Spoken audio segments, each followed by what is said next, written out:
Greetings all. Hope everybody's having a good Monday so far. Welcome to Manny Diaz's weekly press conference. The Canes host 18th ranked NC State this Saturday night at Hard Rock Stadium. Actually, the Wolfpack's first visit to South Florida since 2012. The game's on ESPN2.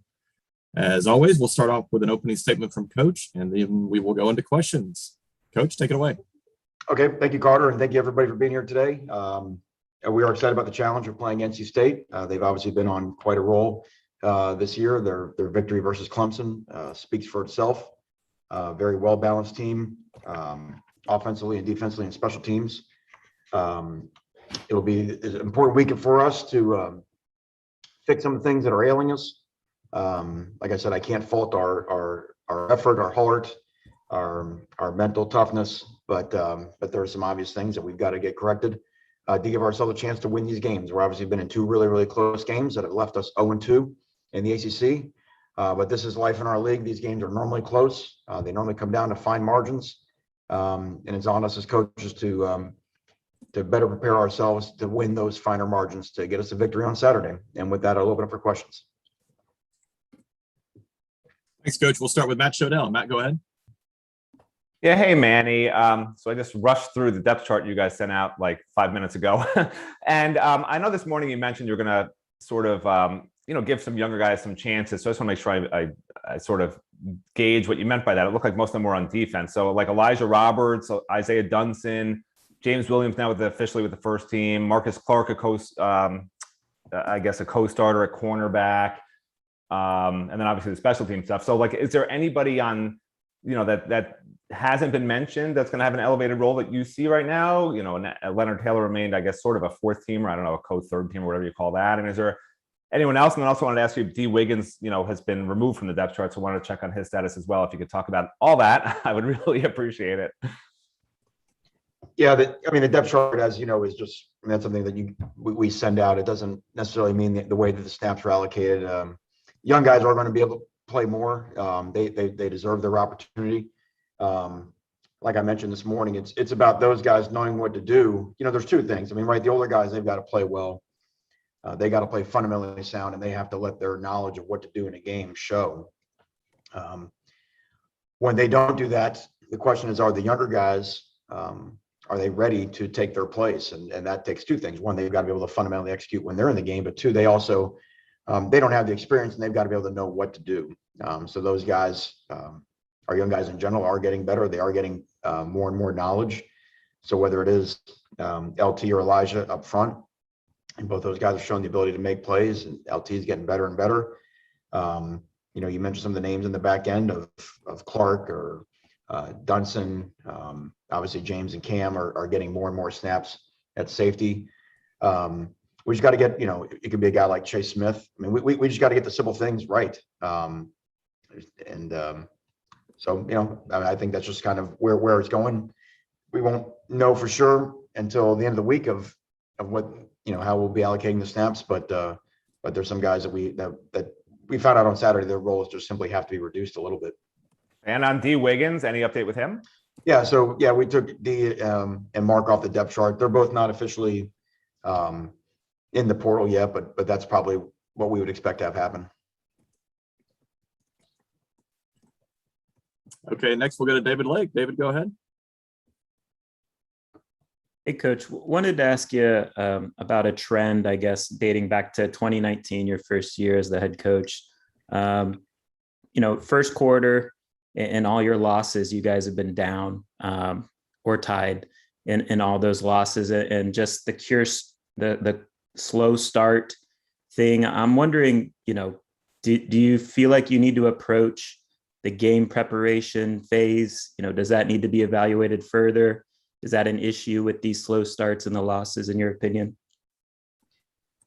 Yeah, I understand where you can trend things up in the last three. Let's look at this year, for example. Defensively, until this past weekend, the four games previous, we had, in the first two drives of the game, we had forced 7 punts and given up 1 score. We felt we started fast. I think we talked about in the App State, the Michigan State game, we had a chance to take commanding leads. Not going to say commanding, that's maybe overdoing it, but double-digit leads in both games early on, and a red zone failure prevented that.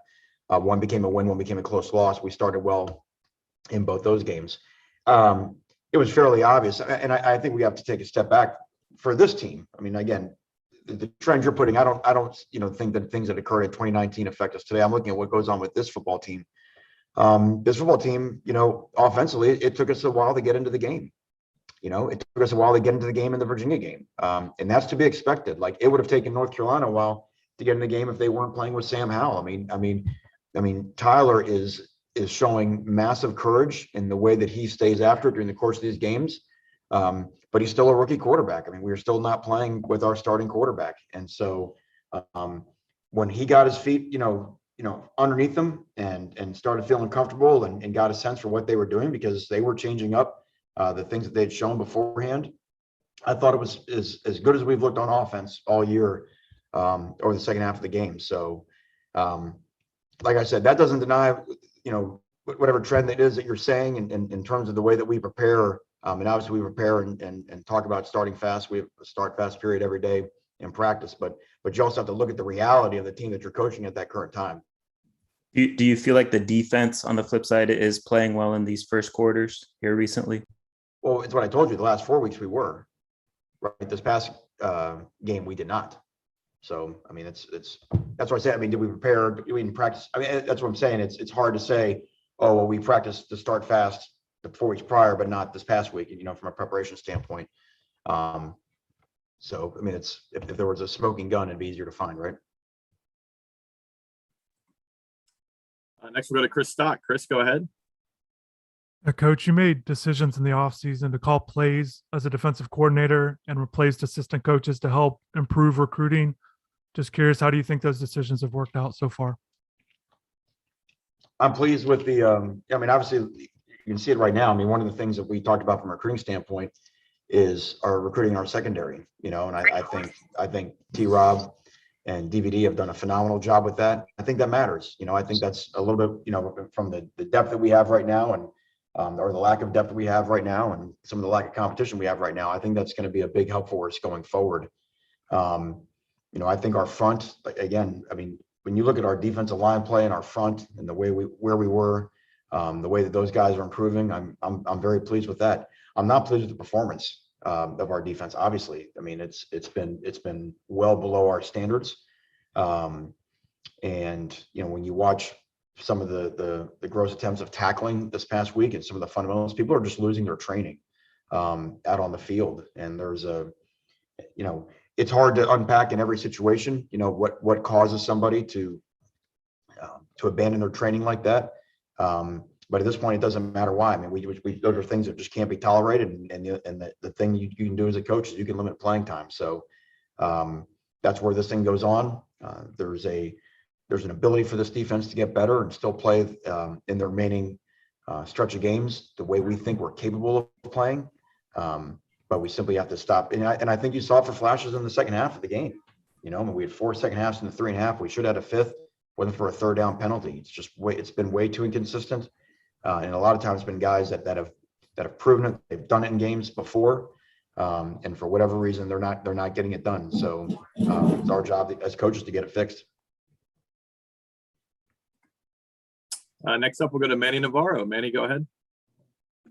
Hey, Manny. Obviously, you talked about guys abandoning their training. You guys are obviously working to get this right, taking playing time away, etc.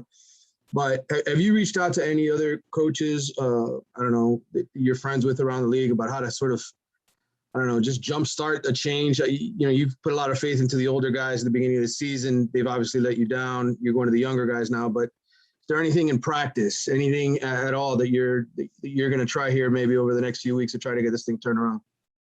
We have. Let's say two things. One, I don't want to oversimplify the line between older guys and younger guys, because it's not all older guys, it's not all younger guys. But yes, to a point, again, I think there's one of the dynamics of this team is we do have some talented young guys who are earning their way more and more on the field, and creating more competition with the older guys. That's a thing. That's true that you mentioned. You're always looking at what's going on around the country. You're always talking to coaches around the country. You're always looking to change the emphasis in certain drills that you've done. We've done that through the course of this year. And that's why, again, if it was guys that have not tackled, that have never shown that they can tackle, and they're not getting it done on the field, you say, man, we're not training these guys the right way. But when you got a guy that's got a long list of doing it the right way, and then at a certain moment, kind of just pull something out crazy, somehow that to me is that has to be reflected in the emotion of the moment. I mean, whether it's trying to do too much, or it's trying to press, trying to make the big hit instead of just secure a tackle.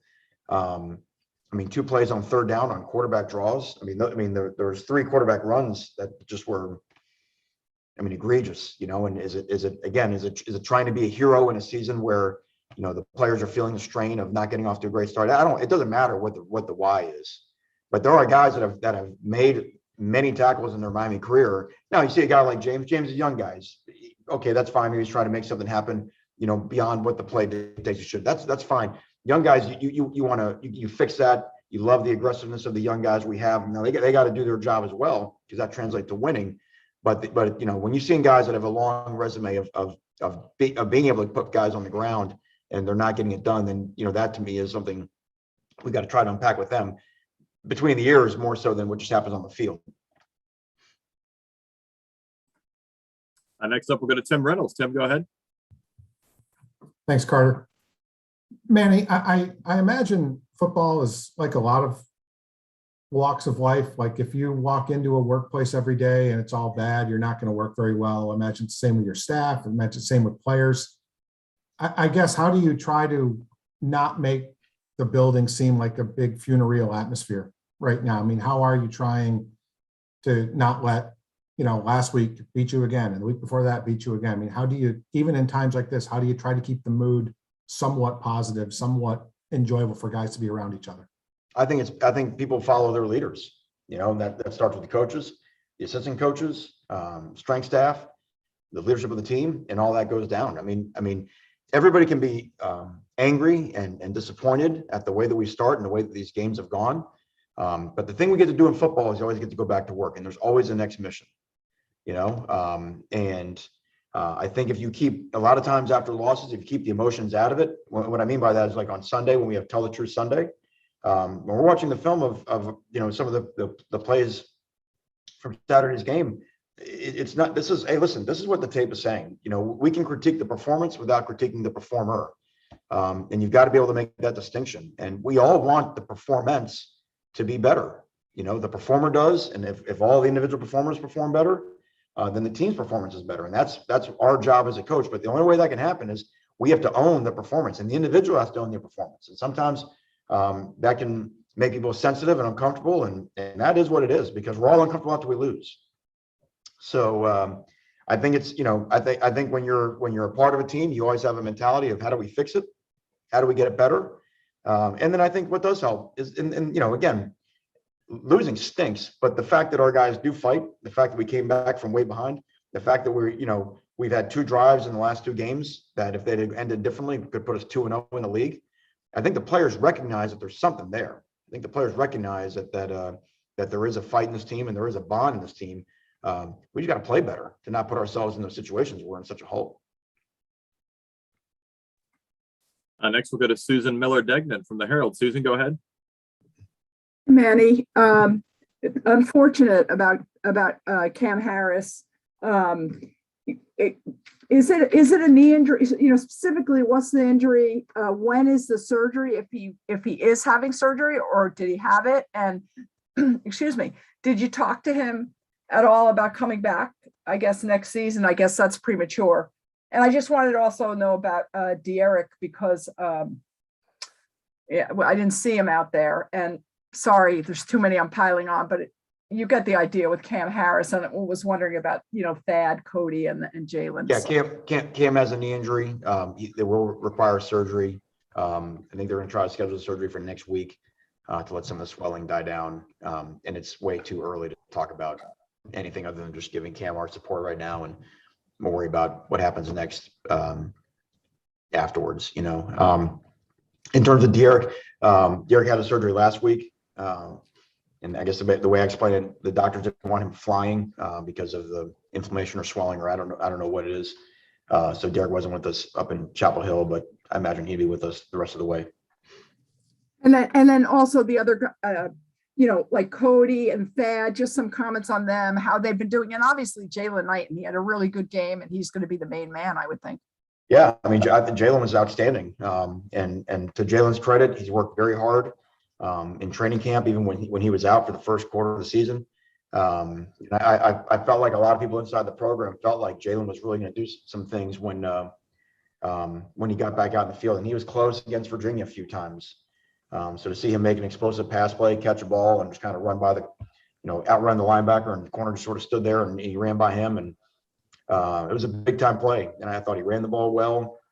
He's got to be the guy now. I mean, that's what we have. I mean, obviously to have, two of your top three backs, we felt so good about all three. To have two of those guys go down is tough, but to have someone as talented as Jalen, really provides us with a chance to still to be good in the running game. I thought we really were much better in the running game, and then what he can do as a pass catcher. Cody, I thought had a really nice touchdown run against Carolina. Just kept his legs turning. I think he gives you a different change of pace from Jalen, because he's a tough runner, tough inside the tackles runner, and I think Franklin the same way. We saw it in the time he had against Central Connecticut. So those are the three guys that we got. Got to roll with them. Like at a lot of spots, we're kind of we're as thin as you can really be and still function as a team. But we are blessed with the guys that we do have. Thanks, Manny. Next, we'll go to Kobe Price. Kobe, go ahead. Thanks, Carter. Hey, Manny, I had a couple of questions for you. The first one I wanted to ask was, do you expect for Avante Williams to play a role in this Saturday's game? I know that the suspension, I think, the sixth game just happened this past Saturday. We'll get Avante out there. I'm not sure how big of a role he'll play. When Avante was out, Avante missed all of training camp and wasn't allowed to practice with us for the first 2 weeks of the season. So he's really only been back for, I guess, maybe 4 weeks as a full-time guy practicing. So I mean, there's some things that he missed, but it'll be good to have him back out there, get him into the competition. I think I would have to assume he'd have a role on special teams, just to get, again, it's still his first ever college game out there. So you have to temper the expectations of just, how you build your portfolio going forward. He doesn't have to, put a cape on, do anything special. Just do a great job of whatever role he's asked to play. And I'm sure it'll expand from there. And defensively, we've asked you a bunch of questions about it, but how much is the emphasis this week going into the NC State game going to be on? We make the plays, right? We make the plays, you end the drive, but we can't have those, those penalties on third down, or, a big penalty on whatever second down, that you made the play, you made the right play, but now the other team gets a first down out of it, and it had nothing to do with I guess, making the right play. That's right. I mean, if you want to win, right? I mean, yeah, to your point, we gave them 11 points. Continuing drives that they got in a game where you lost by 3, and these are the fine margin plays that are in our control, that we can fix to give ourselves a much greater chance of victory. It doesn't matter against any opponent, and again, whether those are young guys who are being over exuberant. I mean, there are some penalties where it's me bang bang. I thought McLeod's was very close. That's going to happen when you're around a quarterback, but some others that, and again, sometimes it's trying to do too much. Do your job, and we don't have to play hero ball. I think that's the whole thing. I mean, what good defenses are made of 11 guys that just take pride in doing their job, and when the plays there to be made, they make it. Jafari Harvey didn't make a hero play. He just did a great job playing off a cut block. Ball ended up right in his hand, and he caught it, ran in for a touchdown. He was just doing his job, and the play found him. And I do think there can be a sense of when people can start to press and do too much. That can show up in the tackling at times, and people can press and do too much, and that can show up in the penalties. And just, hey, listen, focus on what you have to do your job, and that's the pathway to victory. No one needs to wear a cape. No one has to justify expectations. No one has to justify, some sort of recruiting hype. I mean, just fit in the framework of the team, and you'll be amazed at how the plays will now come, and the plays will be there to be made. Next, we'll go to David Thompson. David, go ahead. Hey, Manny, I was wondering if you could just talk about a little bit about NC State's defense and just, what's impressed you about what they've done this year. Well, they're so experienced. They always play a little bit of a unique scheme that you don't see week in, week out. To my last question, or my last comment. They understand their job. They do their job very well. They get you into third down. They do a nice job of mixing pressure, full out pressure, full out coverage. They kind of have everything in between. And I mean, they just by every metric this year, and then the thing you can tell what's happened to them is that their confidence. They're playing with a ton of confidence. Starting the year again, whether it was South Florida, you can see it in the Clemson game, really, other than just a couple plays in the La Tech game, and they've really stifled everybody that they've played. So very confident team, very talented team, very physical team. So there'll be a great challenge again for Tyler. It's another defense for Tyler that doesn't present, as just, oh, you're only going to get these two coverages or a couple looks. I mean, they've got some things, for a young quarterback, because they can, when they're in a 3-man front, and they can rush them all and they can drop them all and everything in between. So, Tyler's got to make sure he's on point with his reads, and because things happen fast when you play against their defense. We've got time for a couple more. We'll go to Tom D'Angelo from the Palm Beach Post. Tom, go ahead. Thanks, Carter. Hey, Manny. Couple quick things. This morning when you said that, I believe it was about when they were asking about the outside noise, the criticism. You said it was fair, and we know these kids are always on social media. So what do you do to make sure that doesn't seep in and that doesn't become a distraction to your team? And secondly, I guess this is going back kind of what you said last week, is when you start making these moves and you find out kids who played a lot find out maybe their reps are reduced. How close will you be watching them to make sure, like you said last week, that doesn't kind of infiltrate into the locker room, that negativity? Oh yeah, I mean, you're always watching that. I mean, we were watching that from the sideline because there were some moves that got made during the game on Saturday. But the thing is, this time there's enough of them that want to win. I mean, that's the bottom line. I think that maybe answers both your questions. I mean, we have a lot of guys that want to win the game. That's why we've played the way we have played in the last two second halves, the last couple of weeks. And we got a lot of guys that have a lot of pride that want to win. They're not happy with the way the year's gone. No one in this building's happy with the way the year's gone. So I still don't, I think from the outside noise perspective, the outside noise can't be any more upset than what's going on in here. Here we have a chance to do something about it, though. And that's why the players want to play with guys that, look, I told the defense last night, it's hard to be out there on defense and lay my body on the line if I'm not sure suddenly the guy next to me is going to lay his on the line. And we have guys that have done that. I keep going back to it. If a guy had never done it, that'd be one thing. But I've seen guys that have thrown into tackles and done a great job of wrapping guys up. And when that's not happening, that can breed mistrust. So if anything, it's the opposite. If anything, the players who do want to do it the right way, they need to be out there with other guys that they know, hey, listen, if I'm gonna give everything I have for this, physically in terms of how we tackle, I need to know that the other 10 guys out there will as well. And like I said, that's part of the fundamental of how a program grows, and getting guys that can replace guys that if all of a sudden, for whatever reason, I get to a point in my career where, I don't feel like doing things a certain way. I mean, that's what everyone's talking about, how it was here back in the past, where at some point you felt the pressure from the guy next to you. And that's just been one of the weird things about this team and the way it's come together. So I don't, your point about the concern, I look at it the other way. I want there to be concern. I want there to be concern. And if guys aren't making plays and they end up having their role reduced and they're upset about it, I mean, that's tough, man. But they get it because they understand the standard. And we'll wrap up with Andrea Adelson. Andrea, go ahead.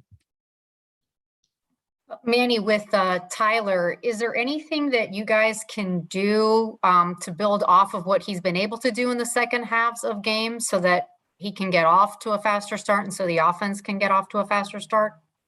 I think it's always a great question. I think that's one thing you're always looking for as a coach. Are there easy ways you can build easy offense? And doing there was some of that a week ago. To be honest, I mean, Tyler would tell you just something.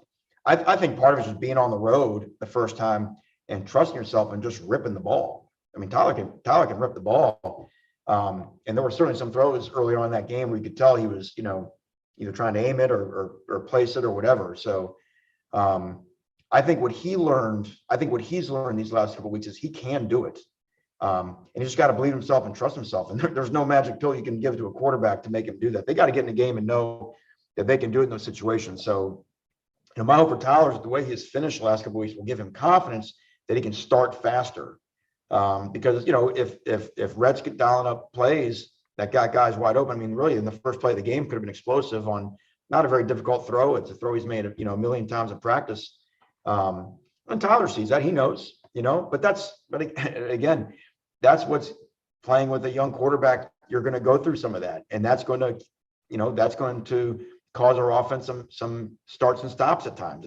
That's just reality. There's not a lot of people in the country now that are not playing with their number one guy ripping up and down the field. And the fact that we still scored as much as we scored and had a chance to win the game at the end means we're doing the right things over there, and we got a guy that we can win with.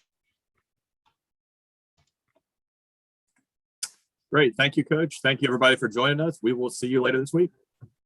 Thank you all. Thanks, Have a great Carter. one. Thank you, Carter.